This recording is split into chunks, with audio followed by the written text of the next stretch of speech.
Uma menina de apenas 12 anos teve sua vida encerrada após sair da sua casa para comprar refrigerante e se deparar com um monstro.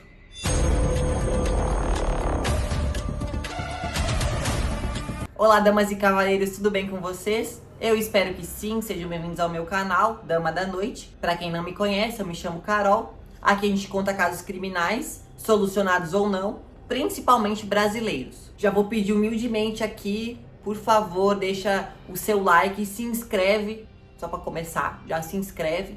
Deixa um comentário, nem que seja um emoji, porque fortalece muito o nosso engajamento. Compartilha também com alguém que você sabe que gosta desse tipo de caso. Vou deixar por aqui as minhas redes sociais para que vocês também me sigam por lá. Mas chega de enrolação e bora lá pro caso de hoje. Então, gente, tudo aconteceu no dia 16 de março de 2022, na cidade de Campo Limpo Paulista. A Lara Maria Oliveira Nascimento, de apenas 12 anos, saiu da casa dela e foi até uma vendinha, mercearia, mercadinho, como vocês preferirem, para comprar o refrigerante do almoço. Ela tinha acabado de chegar da escola e ela pediu para a mãe: tem refrigerante? Não, não tem. A mãe falou: pode ir lá comprar. A vendinha ficava a 600 metros da casa dela. E a mãe já estava dando essa liberdade para ela há mais ou menos 6 meses, para ela criar uma responsabilidade, ela perceber que ela tinha capacidade de fazer as coisas por si só. Então, assim que abriu a vendinha ali, 6 meses atrás, ela foi lá e começou a, todos os dias, ou pelo menos 3 vezes na semana, ir até essa vendinha comprar refrigerante. O corpo da Lara foi encontrado 3 dias após o desaparecimento dela, em um terreno localizado em Francisco Morato, em São Paulo também. Ficava a mais ou menos 5 quilômetros de distância do local onde ela desapareceu. E tinha bastante marca de violência o corpo dela. O laudo do Instituto Médico Legal apontou que ela teve a sua vida tirada com pelo menos 3 golpes na cabeça. De 3 a 4 golpes, no mínimo. O legista ainda mencionou que teve muito requinte de crueldade, tinha muitos sinais de crueldade no corpo dela, e disse que possivelmente para esses golpes foi utilizado um martelo ou até mesmo uma picareta. Além disso, ele indicou que a menina tinha 3 lesões, com cerca de 3 centímetros cada, no lado esquerdo da cabeça, e outra lesão bem extensa, de aproximadamente 8 centímetros, que provocou o afundamento do crânio da pequena Lara. Além disso, o documento confirmou que no corpo dela foi encontrada uma substância que foi designada como cal. Muitos homicidas que querem esconder o corpo, eles utilizam o cal porque ele abafa um pouco o odor de putrefação. Então, é muito comum e muito utilizado por criminosos desse nível. No momento do laudo, dizem que foi possível descartar o abuso sexual e também a utilização de entorpecentes. A utilização de entorpecentes até vai, mas abuso sexual, como ela ficou numa região de mata e tudo mais, o estado de putrefação estava muito avançado. Então é meio complicado você conseguir diagnosticar. O que pode ter acontecido é o cara não ter deixado material genético nela, mas dizem que não houve abuso sexual. Então tá bom. O criminoso, para não falar outra coisa, se chama Wellington Galindo de Queiroz. Ele tinha 42 anos na época dos fatos e ele foi preso em Foz do Iguaçu, no Paraná, após 2 anos do cometimento do crime. E ele ainda passou identidade falsa para a polícia. Ele foi preso pela Polícia Federal em Foz do Iguaçu, estava bem próximo à Ponte Nacional da Amizade. E ele mesmo confessou que a intenção dele era realmente atravessar para o Paraguai. Aí ele confessou que fugiu de São Paulo, foi para Foz, e de Foz ele tinha a intenção de ir para o Paraguai mesmo. Só que quando ele chegou no Paraná, ele viu que ele precisava trabalhar, né, gente? Precisa de um dinheirinho aí para se sustentar.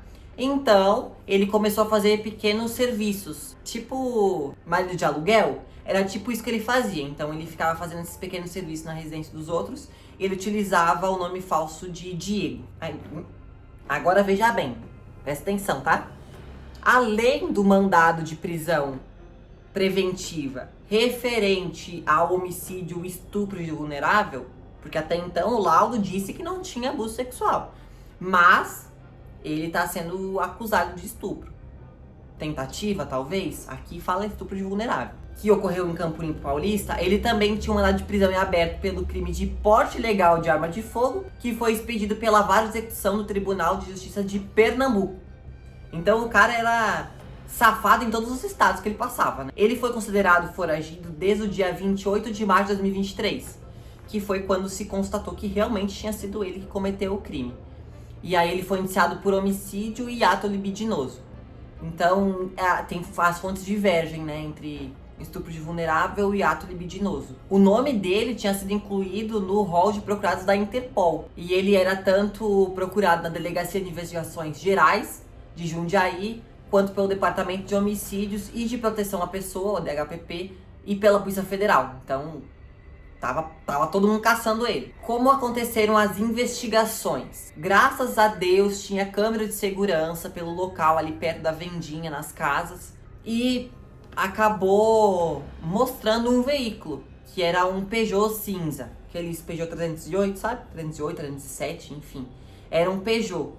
E ele era prata, cinza, enfim. E esse Peugeot estava circulando por ali já fazia um tempo. E foi possível verificar que ele passou naquela rua onde a Lara tinha saído da vendinha. Teve uma imagem, gente, só que a imagem ela fica atrás assim, tem as árvores na frente. É perceptível a Lara passando na rua. E o Wellington, ele... Ai, gente, é bizarro, me dá raiva. Ele tá atrás das árvores, esperando ela passar. Ela passa, ele sai ali atrás das árvores, começa a conversar com ela. Ela é nítido que ela ignora ele e continua andando. Quando ela tenta correr, ele agarra ela, pega ela no colo e corre pro carro. Só que nisso o carro já tá andando, entendeu? Que não era só um. Ele catou ela, botou ela no carro. Quem tava dirigindo o carro? Eram 2? Eram 3? Quantas pessoas estavam lá? Reflita. O veículo foi periciado e foi possível constatar que ela passou por dentro daquele veículo. Ela esteve lá dentro, certo? Só que o carro não era do Wellington, era de uma ficante dele e que atualmente, na época que ele foi preso, eles não tinham mais nenhum tipo de relacionamento. Ainda bem, né, gente? Ser namorada de um homicida estuprador, mas tá coquinho. Gente, o Wellington, ele era muito conhecido da polícia, muito conhecido. Ele já tinha sido preso por tráfico de drogas, por crimes contra o patrimônio e associação criminosa, além de receptação. Como que ele ganhava a vida? Segundo algumas informações, ele era fornecedor de produtos para essas merceariazinhas aí pequenininhas, esses mercadinhos. Então ele vendia, tipo, eu vi em algumas fontes, fósforo, isqueiro, essas coisas. Ele fazia a venda para esses mercadinhos e ele vivia disso. Além de ser um homicida, traficante, estuprador e todas as outras coisas, né? É aquela brincadeira que eu sempre faço quando eu tô trabalhando. De dia, eu vendo umas balinhas pra você e peço um dinheirinho pra você e à noite eu te roubo. É tipo assim. Então, em agosto de 2022, a Delegacia de Investigações Gerais de Jundiaí concluiu o caso e realmente disse, foi ele, ponto final. O que a investigação argumenta? É que a Lara teria negado o avanço sexual em relação a ele e por isso ele teria ficado nervoso e tirado a vida dela. Seria basicamente isso. Então ele teria dado vários golpes na cabeça dela para que ela não o denunciasse, porque aparentemente as pessoas conheciam ele. A mãe fala que não conhecia o Wellington, que nunca tinha visto ele na vida, mas os comerciantes da região já o conheciam porque ele fornecia os produtos, né? Mas então... ele foi preso agora recentemente, a Polícia Federal conseguiu prender ele. Ele vai ser condenado porque a filmagem, ela mostra exatamente o momento que ele agarra a menina e sai correndo com ela. Eu acredito que realmente seja isso, foi um investimento de relações sexuais que não teve frutos pra ele, até porque ela era uma menina de 12 anos, gente. Então é mais difícil, ela se debateu, tentou fugir, né? E ele, por medo, acabou tirando a vida dela. Mas ele já era um criminoso e era questão de tempo para ele cometer esse tipo de crime. Porque eu vou ser bem sincera, eu entendo. Aqui não fala se ele foi preso, ele ficou no sistema carcerário. Mas eu entendo que a cadeia, para esse tipo de gente que não tem intenção de mudar, ela é uma faculdade. Então a pessoa ela sai furtando veículos e ela sai de lá roubando o banco. porque ela vai conhecer diversas pessoas que cometem diversos tipos de crime. Então, era questão de tempo realmente para ele cometer uma atrocidade dessas.